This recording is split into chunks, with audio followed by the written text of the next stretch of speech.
example, come Tanzania, we have proverbs that says pole pole ndio mwendo. Pole pole ndio mwendo, it basically means slowly and slowly, that's the way to go. Slow and slow. You just need to take slow everything. Right? And then we have another proverb say haraka haraka ina baraka. Basically, it means if you go faster, there's no blessing in rushing things. You know what I'm saying? So, okay, maybe haraka haraka haina baraka, but maybe haraka ina baraka. I think Swahili people, they understand what I'm saying. Like,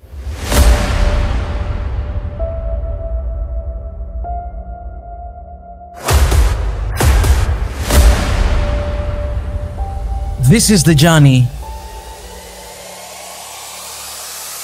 to One Africa. Hey guys, today is another day. Welcome everybody to the family. If you're new to this channel, please subscribe, turn on the notification button, and you can follow us online. All the links in the description. You can also support any way you can. Please, let's jump right into it. You know, usually when I come and I do this setting of videos, I usually talk about the news and what's really happening in Africa here and there. But today, I want to share something that I think we should talk about. All right, usually I do this when we do live stream, but today I'm just going to share with you guys right here. And I want us to think about something that is very common in Africa and in our culture. Because one of our mission is to decolonize the mind through authentic knowledge. So the mission statement, it says this, that to defend and to protect the image and the heritage of Africa. So that means whatever that we do, we focus on protecting and defending the image of Africa. And then another thing, it says that to, to bring back all the heritages of Africa back to the motherland, including sons and daughters, you know, all diasporas, all African descendants all over the world. We want them to return back home because this is their land. This is their home. All right. If they want, they can do it. If they don't, but they should believe and they should know that the continent is their home. This is where they're coming from. This is where their ancestor came from. But also we say to decolonize the mind through authentic knowledge. So what is authentic knowledge? Authentic knowledge is the history of Africa before colonization. The reality of Africa, that this continent was not called Africa. It was called Al-Qibla, and before that means the Garden of Eden, or the mankind, right? The beginning of mankind, that literally the origin of this continent name. You know what I'm saying? And also to create a bridge for oneness and peaceful Africa. So because of that, today we're going to really highlight on this one mission that says to decolonize the mind through authentic knowledge. And I think a lot of issues that are happening in the continent is not because of anybody else. Nobody is to blame but Africans. Nobody to blame is to blame but us. Why? Because we're allowing everything to happen to us. You know what I'm saying? We have a choice. We have an opportunity to say, you know, no, we don't want this. We have an opportunity to be accountable. And that's why 2025, we say this is going to be the year of high accountability and responsibility for us as well, Nation One Africa. And we want everybody who is part of this family to be accountable and to be responsible with everything. So being accountable and be responsible, it is two qualities, or basically kind of like one and two in one, that really is going to generate and is going to influence the positive outcome in our continent. You know, when you're talking business, it's going to increase productivity, and not only productivity, but it's going to increase quality and excellence in whatever that we do. So that means our people will be exposed to this culture, to this environment that is very productive in every ways. If you go to school, it's very productive. If you go to hospital, the same thing. People are not dying because they're in the waiting seats, but they're dying because they have incurable diseases. You know what I'm saying? But a lot of number of people who are dying in the continent, it is because they're just sitting on the couch or on the seat, and doctor was not there, or doctor was there, you know, but he had a lot of, you know, patients to save, or it was just too slow, you know, just taking one place. Oh, they're not really taking serious of what is happening. As a result, we lost a lot of lives because of that. All right. You can go to public offices, you know, you work 8 hours a day, but within those 8 hours, you come to find out that if you were supposed to serve 20 people, but you are going to serve only 5 people. Why? Because when person come, the way you're serving that person, there's no sense of urgency. No sense of urgency. You pick up your phone, you call somebody, you talk, or you'll be talking to your colleague next to you while there's a client right in front of you waiting for your service. As a result, we are not really productive. At the end of the day, you're supposed to serve 20 clients, you're only serving 3 clients the whole day. And you don't even have guilt in your heart because there's no sense of urgency. These are small elements that we don't talk about, but they cause Africa to be where we are today. Cause Africa to lay in everything, to be slow in everything. Why? Because we don't really take seriously. Why? Because we don't have sense of urgency. Why? Because we don't have consideration of others. Why? Because bureaucracy, it has become the culture in Africa context. It's different thing when you go to another place. I lived in Asia for quite a long time. I traveled to Europe. I went to Africa. I haven't been to America yet, but I've been to all these other continents. And one thing that I see in Asia is the sense of urgency. In Koreans, they even have their culture. Basically, they have a word called pali pali, which means faster, right? But when you come in Africa, for example, you come to Tanzania, we have proverbs that says pole pole ndio mwendo. Pole pole ndio mwendo, it basically means slowly and slowly, that's the way to go. Slow and slow. You just need to take slow everything, right? And then we have another proverb say haraka haraka ina baraka. Basically, it means if you go faster, there's no blessing in rushing things. You know what I'm saying? So, okay, maybe haraka haraka haina baraka, but maybe haraka ina baraka. I think Swahili people, they understand what I'm saying. Like, maybe hurry does not have any blessing, but if you hurry, you'll get those blessings. You know what I'm saying? Maybe you don't have to do like fast, but maybe you just need to do fast. You know what I'm saying? Because it's not always the case that, you know, you're not going to see the outcome. So I want to talk, until right now, I didn't tell you guys what I want to talk about, but the point is how bureaucracy slowed down productivity in Africa. How bureaucracy slowed down productivity in Africa. And that is what we need in every single country, in every single environment, family or whatsoever. You need production. The more you produce, the more outcome you get. Okay, in business context, I'm in a business right now. So I do understand in order for me to generate enough income, to generate enough profit, I need to increase production of whatever I do. That is what Chinese people do. All right. Chinese people, they don't really care about the price. They don't even set the high price. But that what they do, they produce as much as they can and they lower price. They lower price a little bit. As a result, a lot of majority, they will purchase that product and they will get a huge profit from millions and millions of people. They don't need to sell to only 1,000 people. No, they need to sell to 1.5 billion people in Africa. Therefore, they'll put low price, low quality, high production, then you get profit you deserve. So if in the business, in order to grow your business, in order to see even the profit, and especially when you're entering into a market, you need to increase production to see at least the profit of something. Because at the beginning of the business, when you start, the cost of whatever that you're running, the running cost of your industry, the running cost of your operation cost and everything, it's usually very high. You need to pay some workers, you need to pay, facilities, you need to pay for the packages, you need to pay for a lot of things. So usually it's very high. So even when you make profit, you don't really see the profit because you spend it in as a cost.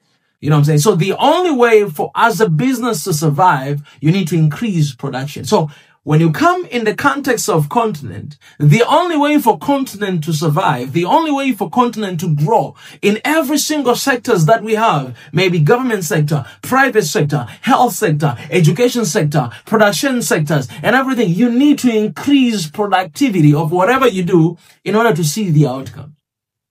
But if you don't, if it is business as usual, you're going to spend a lot of time, waste a lot of time, and time is not your friend. Time is not our friend. We're fighting with time. The matter of fact, we need to embrace time and to do everything we can in time, not out of the time, before time, not out of the time. So bureaucracy basically, it acts in the continent. It acts as a formidable barrier to productivity in the continent. I'll give you an example. Today, my friend and I went to bank. We wanted to open internet banking for a business, right? So we went there. And guys, so opening internet banking for other countries, I'm pretty sure because I lived in other countries, you don't even need to go to the bank. You can actually just do that with the app and everything. You just need to take little credentials and then you can do everything online. But apparently right now, in this bank, you actually don't have to do that. You need to fill up the paper and everything. Okay, that's the easy part. So we fill up the paper and everything. We gave it. And then they told us, okay, in the system, you have your company number. But I will recommend you guys to change to your personal number, because every time when you log in, they'll send you an OTP. And when they send it to you, if the business number is not with you, then you need to call those people and everything. And because of the limitation of the time, you might, run out of the time and you need to request again. So it's better if you put your phone number, your personal number, for you to receive direct OTP and to do transaction. Right? It makes sense, right? So we say, okay, yeah, we're going to do that. So what we do is say, okay, we want to change. How? Okay, can you just guys change this number? Oh, we're like, okay, there's this letter. You need to fill this form. Second, you need to write a resolution letter of your meeting. You guys, you need to have a little meeting to change that number. And then we got another document to write. We had 3 documents. So we wrote them. Guys, I kid you not. We stayed there in the bank for 3 good hours. 3 good hours to only change the business phone number to a personal number. Why? Because we took those papers, we wrote down, gave it to him, and this person, she has to stand and to bring to another person in another corner, and then she sent us there. We went there, we gave to her, she went through all the papers, and then she was like, oh, the numbers I see here in the bank, I don't see your number, I only see one person's number, so can we change it? We're like, yeah, please, can you help us to change? She can literally just go and change the number there and be like, okay, in the system, she can do that because we already wrote everything. She's like, okay, guys, you're gonna have to wait for this until, and we're like, hey, we need to do transaction today, like right now. We need to get this right now. She was like, oh, you guys can wait a little bit. We stayed there for 3 good hours waiting for a phone number to be changed from the system. Not because there were a lot of people, but okay, you'll see, wow, there's another person who are their colleagues. She will come, they'll start talking, they'll start laughing and everything. And people are standing on the line there waiting. This is the bank, for God's sake. They're not doing whatever, free service. No. The reason that bank is there, it is because I put my money in the bank. You know what I'm saying? If I will withdraw my money from the bank, they don't exist.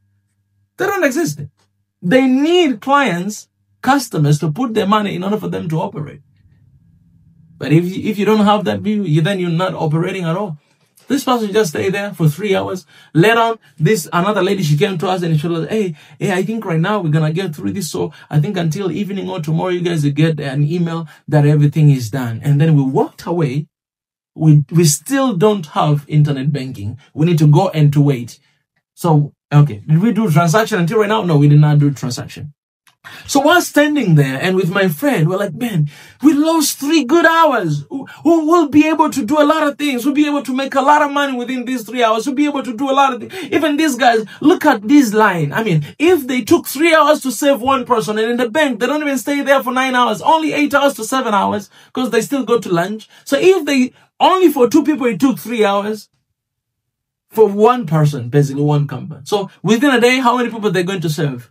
And then everybody who went there want the same service. They need to come tomorrow. So things are being delayed simply because the bank delay. We cannot do transaction. We need to wait until tomorrow to do this transaction. So anything that was supposed to be done today is not going to be done today. It's going to wait until tomorrow, maybe the day after that, because sometimes the network is not there. So you need to wait for long. So the time it kept delaying and delaying. What you're supposed to make today, you're not making today, you're going to make tomorrow. What you're supposed to make tomorrow, not making tomorrow, you're making another day. And that's why this continent is pure. Because the level of bureaucracy in this continent, it is just ridiculous. And that is what delaying. Imagine, this is the bank. Profit-making business. I did not even talk about the government offices.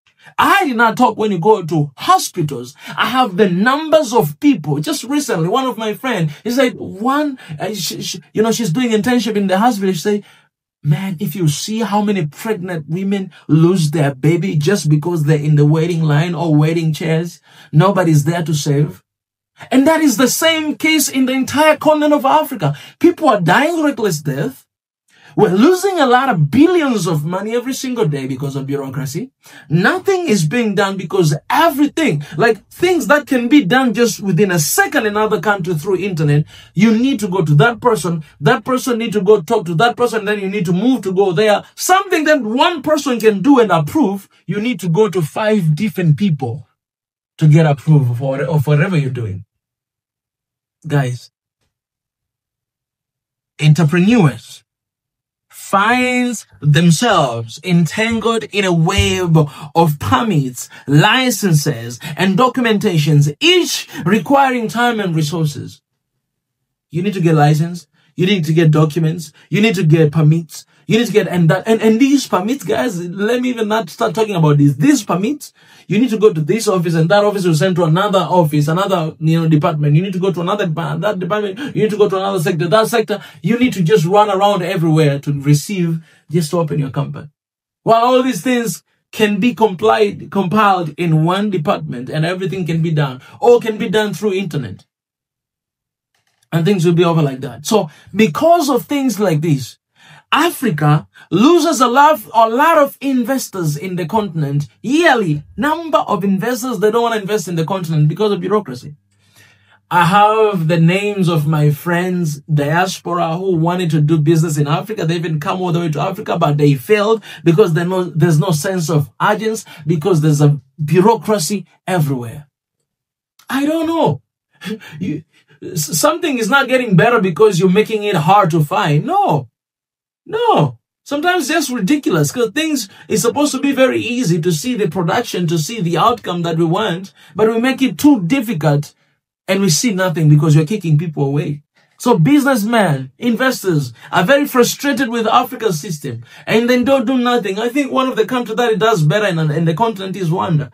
That's why there's a lot of investors there. They prefer to go there because bureaucracy is limited. It's not as much as other African countries, So people, they delay a lot. And, because of that, customer service is the main thing in the developed countries. I don't even like these terms, but in the countries that Western countries or Eastern countries, customer service is everything.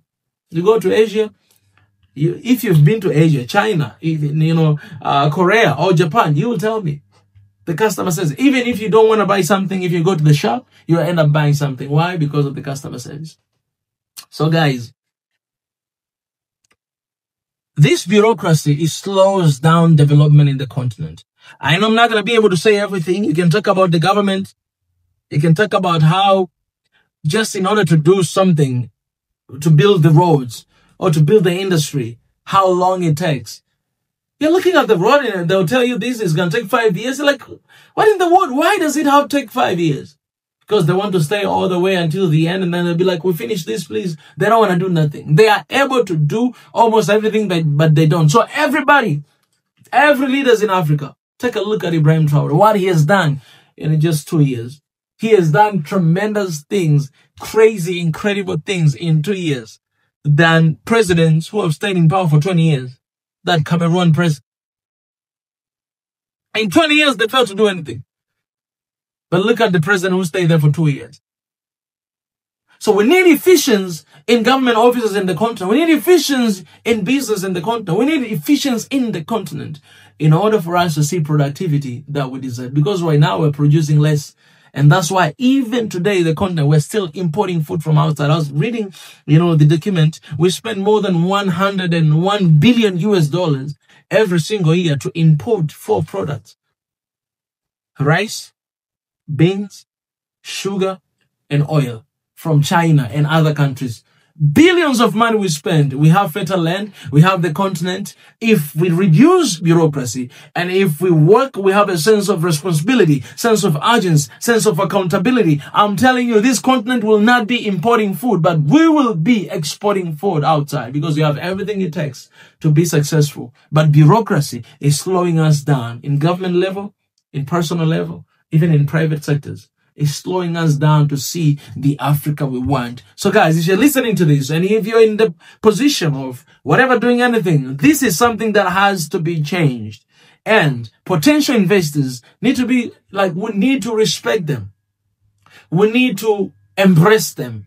Because most of these investors, most of them, they're actually African descendants, but they cannot stand doing business in Africa. You have no idea how many people told me how frustrated they are doing business in the continent because of this. So guys, all right, you're listening to me, you're hearing me. Please let me know in the comment section, what are your thoughts? How bureaucracy do you think slowed down the productivity in Africa? I did not even mention a few things I wanted to say. I'm saying this because, guys, I want to open up this discussion. There's another element to it called the hierarchical culture. Hierarchical, and this is within the government institutions. Like everything is just lead to miscommunication, leads to lack of accountability, because everybody will say somebody, and it slow the pace of progress because of bureaucracy, because have high hierarchical culture. So guys, what should we do to change this? I would love to read your comments, and perhaps I'll come back and share your comments. I appreciate, guys. Let me know in the comment section. See you soon.